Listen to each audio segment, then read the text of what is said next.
হয়েছে। আল্লাহ রাসূল সাল্লাল্লাহু আলাইহি ওয়াসাল্লাম দয়ালু ছিলেন বাচ্চাদের প্রতিও। তিনি বলছেন ইন্নী আকুমু ফিস সালাহ ওয়া উরিদু আন উতাওবিলা ফিহা, আমি সালাতে দাঁড়াই যখন, তখন আমার ইচ্ছা হয় অনেক সময় যে আমি সালাতটা আজকে একটু দীর্ঘ করব জামাতে। ফাসমাউ বুকা আসসাবি, কিন্তু আমি বাচ্চাদের কান্না শুনতে পাই।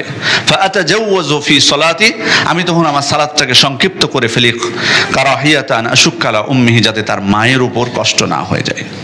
এখান থেকে বোঝা যাচ্ছে মেয়েদের প্রতি, নারীদের প্রতি, মায়েদের প্রতি এবং শিশুর প্রতি আল্লাহ রাসূল সাল্লাল্লাহু আলাইহি ওয়াসাল্লাম কত দয়ালু ছিলেন। এবং তার ছেলে ইব্রাহিম, যার কথা আমরা জানি, খুব ছোট্ট বয়সেই ইব্রাহিম, আল্লাহ রাসূল সাল্লাল্লাহু আলাইহি ওয়াসাল্লামের যে 3 জন পুত্র ছিল তারা ছোট বয়সেই মারা গেছিল। ইব্রাহিম একটু বয়স হওয়ার পর, যখন একটা বাচ্চা কথা বলতে শিখে, ওই বয়সে মারা গেছে ইব্রাহিম। আল্লাহ রাসূল সাল্লাল্লাহু আলাইহি ওয়াসাল্লামের ছেলে ইব্রাহিম যখন মারা যাচ্ছেন, আব্দুর রহমান ইবনে আউফ বলছেন, তখন আল্লাহ রাসূল সাল্লাল্লাহু আলাইহি ওয়াসাল্লাম তার কাছে উপস্থিত হলেন এবং শেষ মুহূর্তে আল্লাহ রাসূল সাল্লাল্লাহু আলাইহি ওয়াসাল্লাম তাকে দেখছেন আর কান্না করছেন।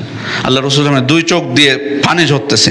তখন আব্দুর রহমান ইবনে আউফ বলছেন, ওয়া আনতা ইয়া রাসূলুল্লাহ, আল্লাহ রাসূল আপনিও কান্না করছেন? তখন তিনি বলেছিলেন, ইন্নাহা রাহমা, এটা তো দয়া।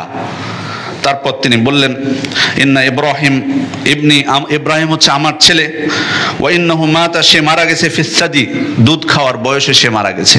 ওয়া ইন্না লাহু লাযিরাইনি তুকাম্মিলানে রাদাআহু ফিল জান্নাহ, জান্নাতে তার দুধ পিতা এবং দুধ মাতা থাকবে, তারা তাকে দুধ পানের বয়স পর্যন্ত তাকে দুধ পান করাবে।